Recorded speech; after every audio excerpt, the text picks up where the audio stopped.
नमस्कार. माझं नाव किरण यज्ञोपवीत आणि बोलबिडूच्या बुकमार्क या सदरामध्ये मी तुमचं सर्वांचं मनापासून स्वागत करतो.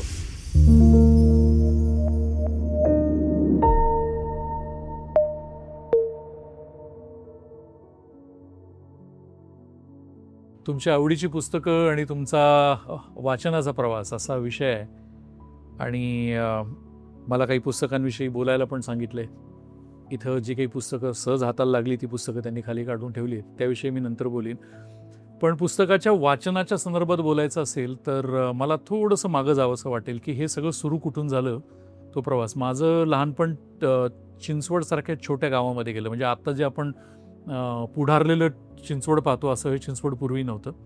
छोटं गाव होतं. शाळा पण अगदी छोटी होती. आजूबाजूची वस्ती मुख्यत्वे करून कामगार वर्ग किंवा ज्याला आपण इंडस्ट्रीसाठी काम करणारे लोक असे होते.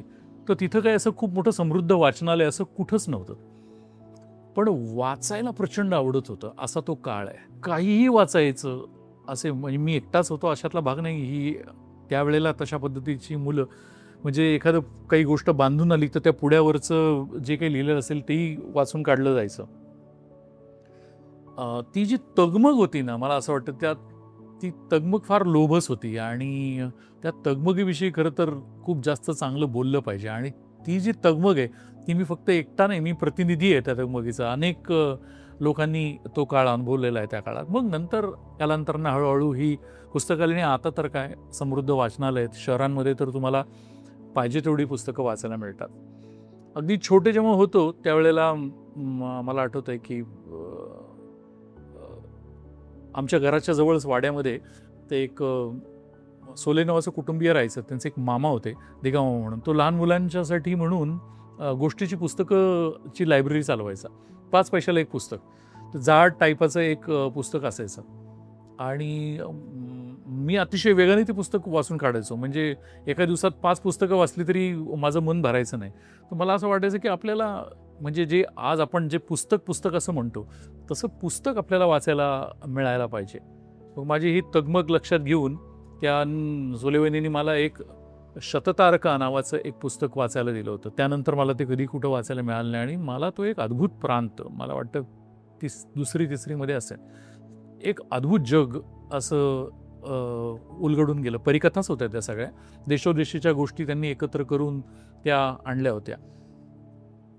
वाचनासाठीचा जो एक प्रमुख मुद्दा आहे ना, मला असं वाटतं की आपल्याला हरखून जायला होणं, माणसाला आपलं सगळं विसरून त्याच्यात बुडायला होणं आणि हरखून जायला होणं, हे ह्या पुस्तकानं इतकं शिगोशीग हा अनुभव दिलेला आहे की त्याचं उतराई कसं होता येईल माणसाला तर नाही होता येणार. शाळेमध्ये असताना मला एक आठवतंय, लॉंग वॉक नावाचं एक पुस्तक होतं आणि एक पॅपिलॉन नावाचं पुस्तक होतं. मला वाटतं दोन्हीचा एकाच अनुवाद रवींद्र गुर्जरांनी केलेला आहे.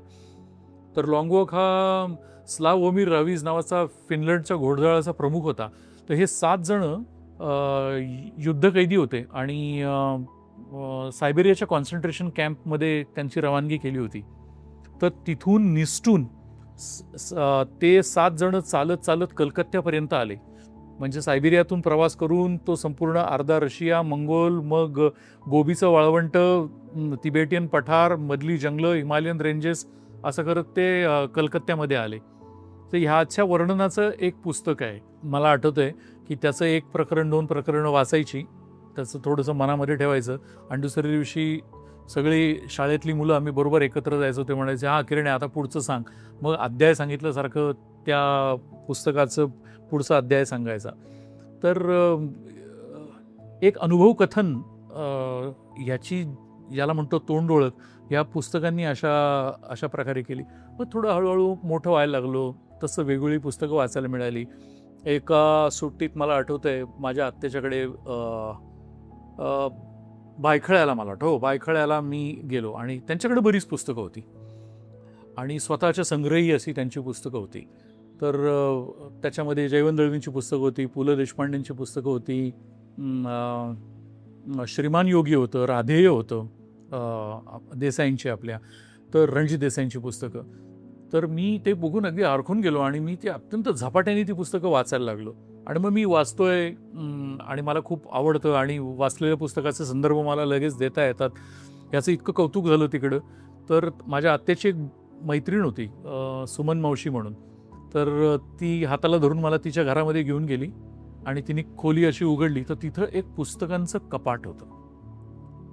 माझ्या आयुष्यात पहिल्यांदी म्हणजे असं पुस्तकं ठेवलेली रचून आणि त्याचं असं एक झाकण वर जातं आणि ते आतमध्ये जातं. आता ती पुस्तकांची कपाट आपण सर्रास बघतो, तसं पुस्तकाला कपाट असतं असं मी पहिल्यांदा तिथं बघितलं आणि तिने तो खजिना माझ्यासाठी मोकळा केला. माझ्या पिढीचा जर विचार करायचा झाला तर सर्वसाधारण माणसांचं साहित्याचं जे जग आहे किंवा जे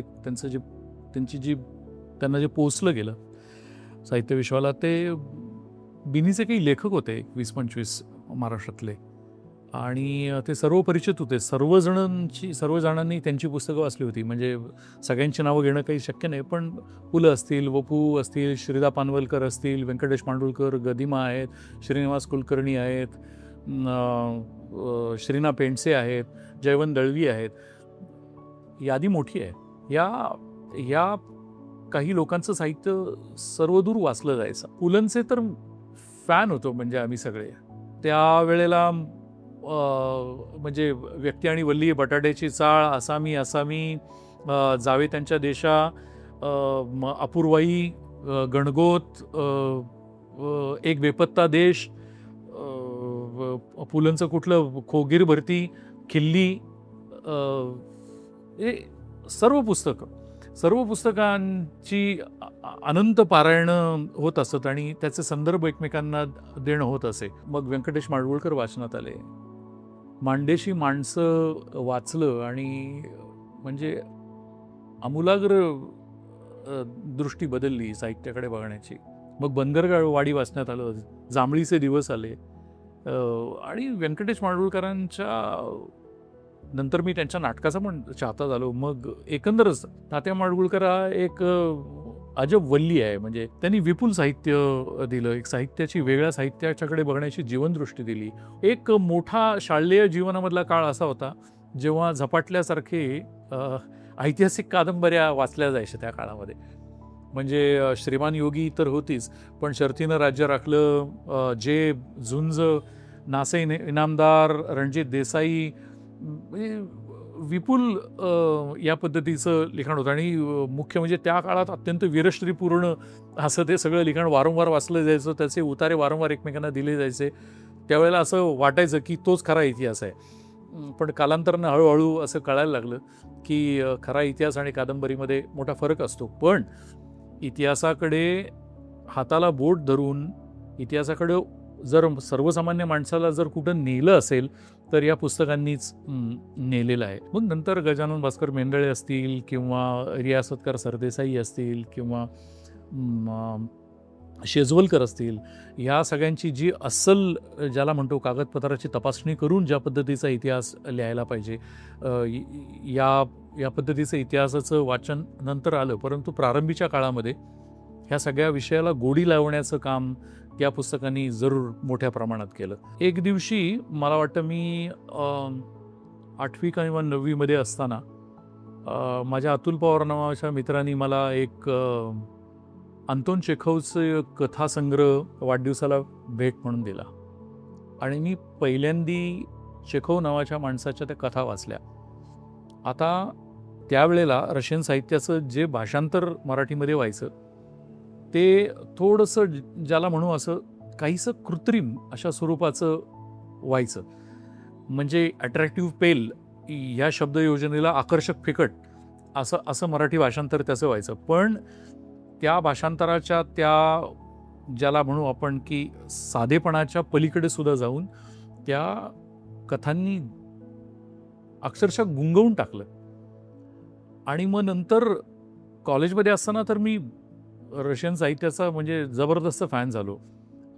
मला अंतोन चेखव असेल, मग डोटोवस्की असेल, इवान तुर्गनेव, मिखाईल अलेक्झेव, अलेक्झांडर पुश्किन, आतोनात आनंद दिला या सगळ्यांच्या पुस्तकांनी. चेखवच्या कथा जरूर वाचाव्यात.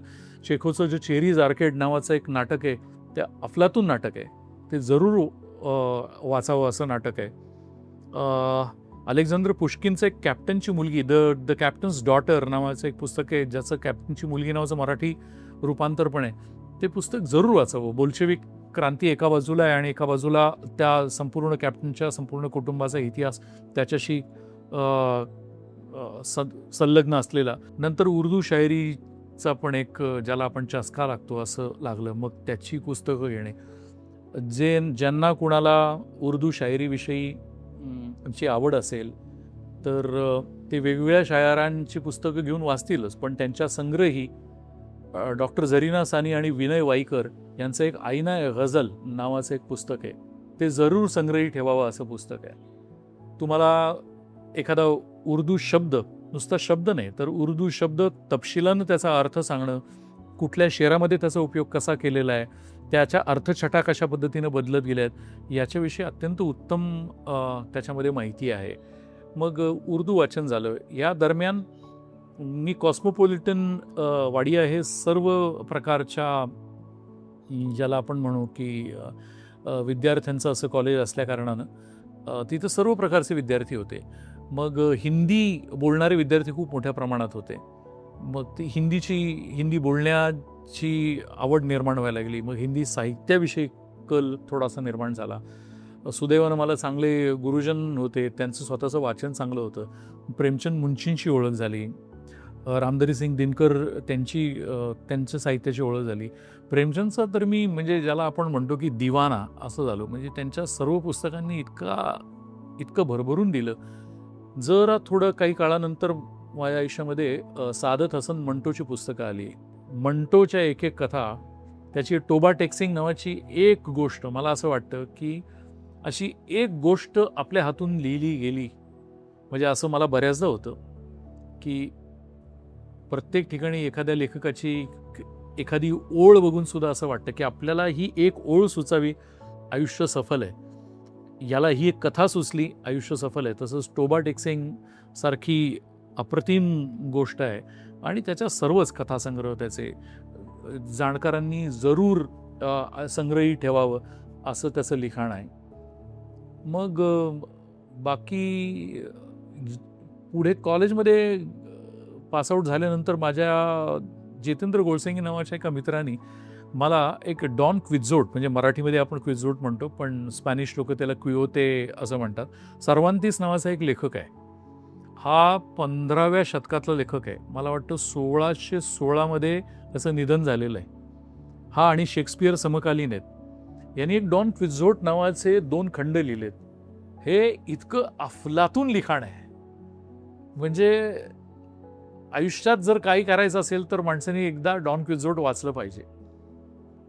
एक माणूस जो तिथली आता सरंजामशाही संपूर्ण जी आहे ती लयाला गेलेली आहे, असं असताना तो आपण एक योद्धा आहोत आणि आपल्याला कामगिरीवर निघायचं आहे याचं दिवा स्वप्न पाहतो.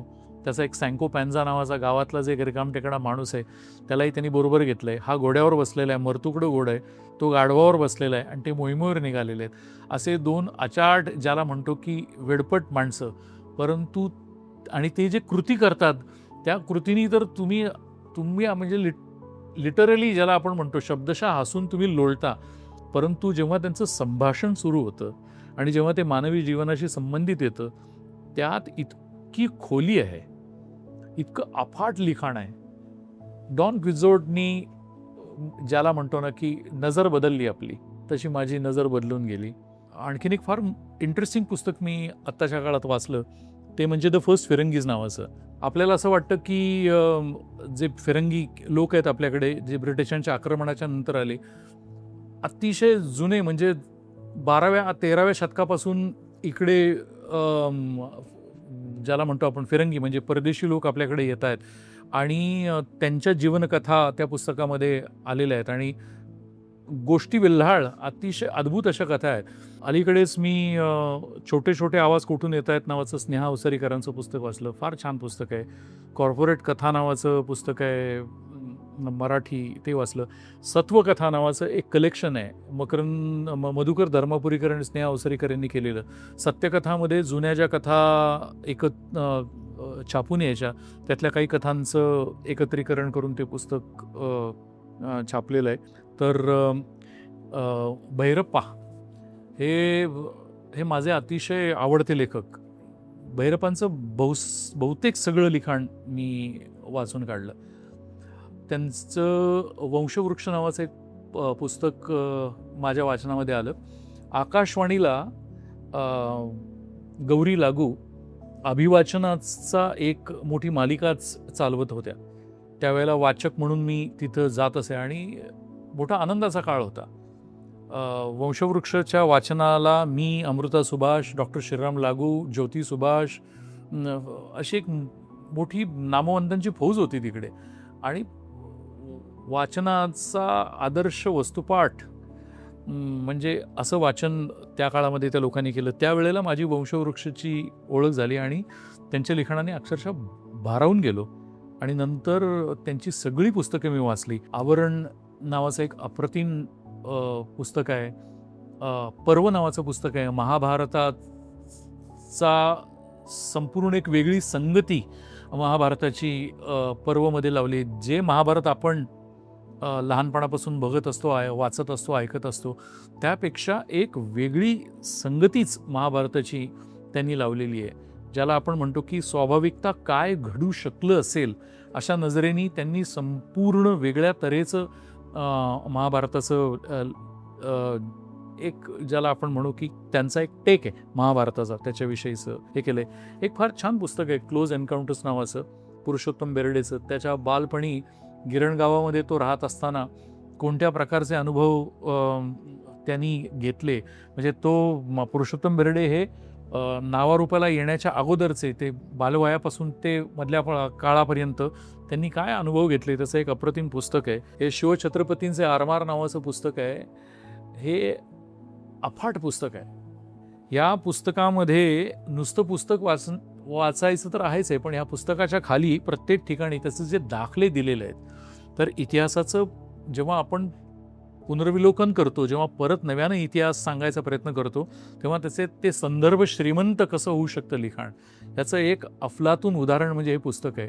की मराठ्यांनी आपलं आरमार कसं उभं केलं, आपले किल्ले कसे उभे केले, एकाच वेळेला मोगल आणि पोर्तुगीज या दोन्ही फौजांना टक्कर देत ते कसे यांच्या नाकावर टिचून उभे राहिले, याच्याविषयीचं हे पुस्तक आहे. त्यांची सर्वच पुस्तकांमध्ये अप्रतिम लिखाण बघायला मिळतं. राचिम ढेरे हे माझे आणखीन एक फार आवडते लेखक आहेत आणि फार महत्त्वाचं लिखाण करून ठेवलेलं आहे. ह्याच्यातले एक लोकसंस्कृतीची क्षितिज आहे. आपले संपूर्ण ज्याला आपण रूढी चालीरीती आपल्याकडे ज्याला आपण म्हणतो ना की 18 पगड जमाती आणि वेगवेगळ्या प्रकारचे बहुरूपी असतील, खेळे करणारे लोक असतील, सहदेव भाडळी असतील, वासुदेव असतील, प्रथा परंपरेमधून जेवढ्या सगळ्या कलेवर उपजीविका करणारी जे लोक आहेत त्यांच्याविषयीचं अप्रतिम पुस्तक आहे हे. आणि इतकं सुबोध रसाळ पुस्तक आहे. तसंच एक लज्जागौरी नावाचं पुस्तक आहे. माणसांनी देवाकडे बघण्याचा, देवत्वाचा शोध घेण्याचा माणसाचा जो अदीम प्रवास आहे तो कुठून सुरू झाला आहे आणि माणसांनी कशा रूपामध्ये देवाकडे पाहिलेलं आहे. आईची पूजा आपण करतो ती कुठून आलेली आहे, काय नक्की घडलेलं आहे, हे पुस्तक जरूर तपशिलातून मुळापासून वाचण्यासारखं आहे, संग्रही ठेवण्यासारखं पुस्तक आहे. अंबरीश मिश्र हा एक माझा आवडता लेखक आहे. ह्याचं हे शुभ्र काही जीव घेणे नावाचं पुस्तक आहे.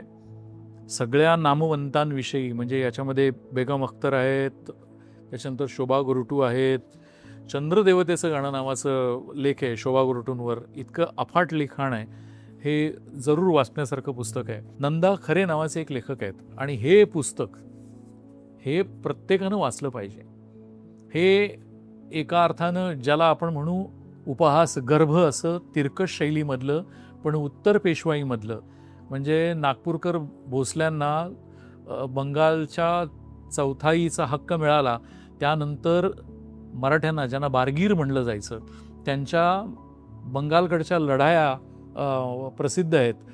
त्या संपूर्ण संदर्भाने हे पुस्तक आहे. वसंत लिमये हे माझे मित्र आहेत.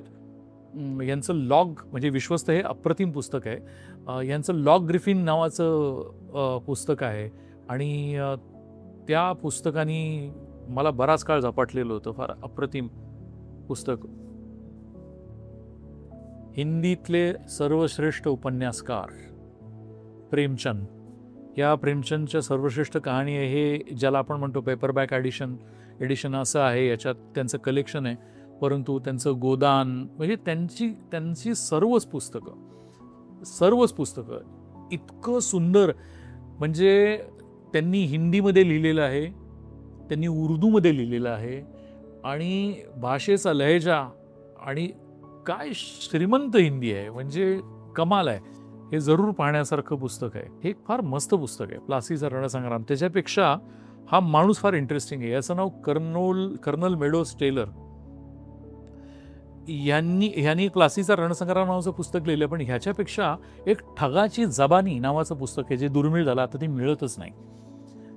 आपल्या ज्याला आपण म्हणतो की जेव्हा इंग्रजी अंमल अजून भारतामध्ये जेव्हा पूर्ण आलेला नव्हता, त्यावेळेला जी बेदिली माजली होती, त्यावेळेला बुंदेलखंड म्हणजे बऱ्हाणपूर ते बुंदेलखंड ते संपूर्ण उत्तर प्रदेशचा हा संपूर्ण प्रवासाचा जो पट्टा आहे, इथे ठगांचं राज्य होतं आणि ठगांच्या मोठमोठ्या टोळ्या होत्या.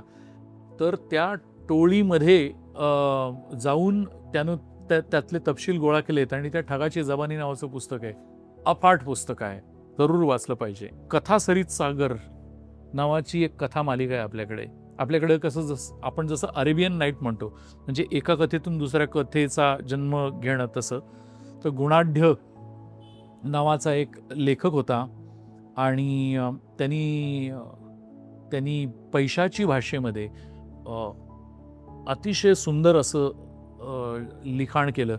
परंतु राजा असं म्हणला की संस्कृत हीच लिखाणाची भाषा आहे, पैशाची ही भाषा नाही.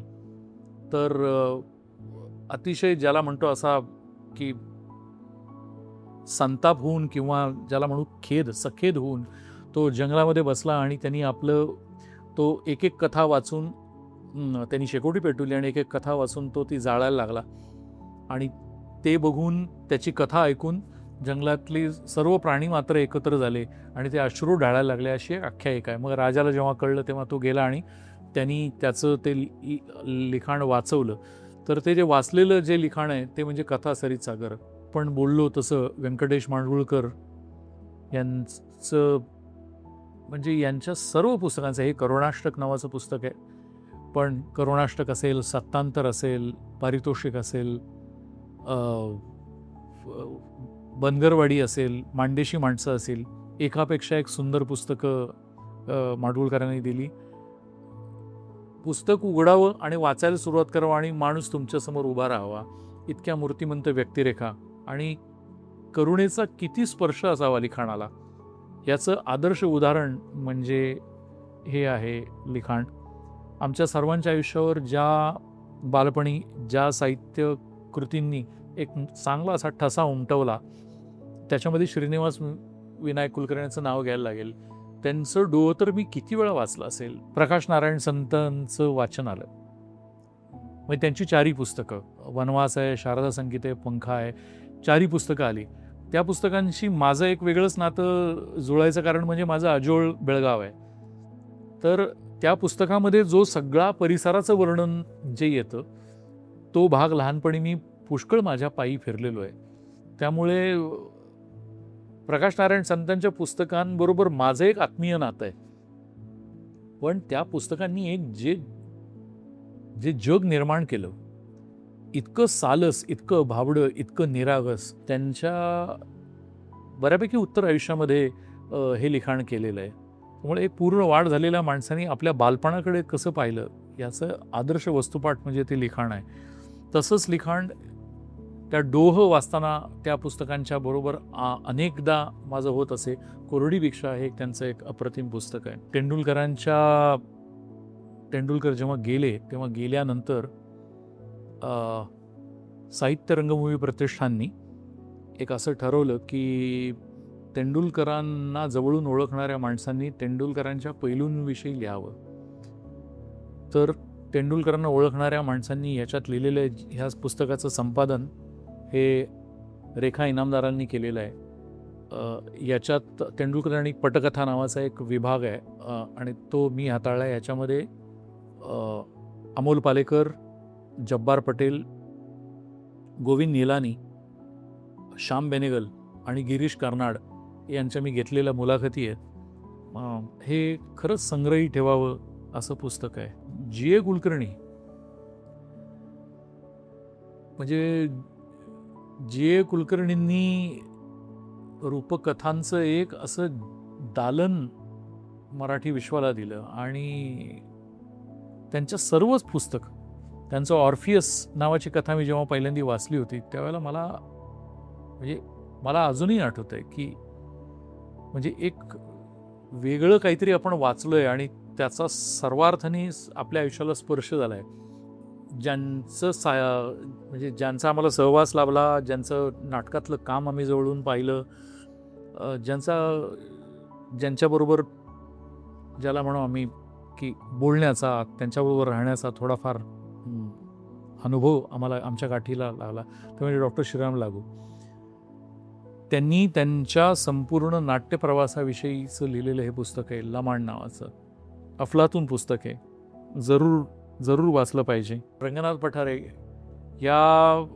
यांचं पहिलं पुस्तक माझ्या वाचनामध्ये आलं ते म्हणजे ताम्रपट असं होतं आणि तेही अभिवाचनाच्याच वेळेला आकाशवाणीमध्ये. त्या कादंबरीमध्ये स्वातंत्र्योत्तर काळामध्ये समाजवादी विचारांनी भारावलेल्या माणसांनी स्वातंत्र्याविषयीचा, एकंदर त्यानंतरच्या समष्टीचा, समाजाविषयीचा काय पद्धतीनं विचार केला होता आणि कोणत्या प्रकारचं आयुष्य त्यांच्या वाट्याला आलं याचं भेदक वर्णन आहे. आणि त्याच्यानंतर हे त्रिधा नावाचं पुस्तक वाचण्यात आलं आणि त्यांच्या ज्या पुस्तकाने मला अंतर्बाह्य हलवून टाकलं ते पुस्तक म्हणजे टोकदार सावलीचे वर्तमान. अलीकडच्या काळामधले अनेक लेखक माझे आवडते आहेत. म्हणजे मी अभिराम भडकमकरचं इन्शाल्लाह, त्याच्यानंतर ॲट एनी कॉस्ट नावाचं पुस्तक आहे, त्याच्यानंतर विश्वामित्र सिंड्रोम पंकज भोसलेचं पुस्तक मला आवडलेलं आहे. तसंच हे एक अतिशय विरळ पुस्तक आहे आणि हे मकरंद साठेचं गार्डन ऑफ इडन उर्फ साई सोसायटी नावाचं पुस्तक आहे. अफाट पुस्तक आहे. यातली जी पात्र ही आजचं जीवन जगतात आणि आजचं जीवन जगताना ते ज्या पद्धतीचा जीवन व्यवहार आहे त्यांचा, ते जे साधारण पुस्तकांच्या सारखं याचं लिखाण नाही. हे संग्रही वाचण्यासारखं पुस्तक आहे. याच्याविषयी मी फेसबुकवर लिहिलेलं आहे. याविषयी आणि नदिष्ट नावाच्या पुस्तकाविषयी मी फेसबुकवर लिहिले. मनोज बोरगावकरचं नदिष्ट नावाचं पुस्तक आहे, जरूर वाचलं पाहिजे. नदी ही शहरातून आता हद्दपार झालेली गोष्ट आहे. शहरी माणसाला नदीविषयी आता काही प्रेम, आकर्षण काही राहिलेलं नाही. पण आजच्या दिवसांमध्ये सुद्धा शहरामध्ये राहणारा परंतु रोज नदीवर जाणारा एक माणूस आहे आणि तो नदीकडे कसं पाहतो आणि नदीकडे गेल्यानंतर त्याला नदीवर अवलंबून असलेले, नदीशी आपल्या आयुष्याची कास जोडू पाहणाऱ्या माणसांची भेट होते आणि एक वेगळं जग आपल्या डोळ्यासमोर उलगडतं. नदिष्ट हे पुस्तक तुम्ही जरूर पहा. अशी अनेक पुस्तकं आहेत ज्यांच्याविषयी मी बराच काळ बोलू शकतो. पण मला असं वाटतं की साहित्य म्हणजे काय, तर जे आपल्या सहित जात असतं ते साहित्य, जे आपल्याबरोबर चालत असतं ते साहित्य. तर जेथे जातो तेथे तू माझा सांगाती, आमच्या तुकोबांनी जे म्हणून ठेवलं आहे तसं हे सांगाती आहेत, हे आपले मित्र आहेत, हे कायम काळ आपल्यासोबत राहणार आहेत. यांनी आपल्याला पुस्तकांच्यापासून थोडंसं लांब नेलेलं आहे, पण प्रयत्नपूर्वक आपल्याला परत इकडं येता येतं आणि एका समृद्ध अनुभव विश्वामध्ये आपल्याला 100% बुडून जाता येतं.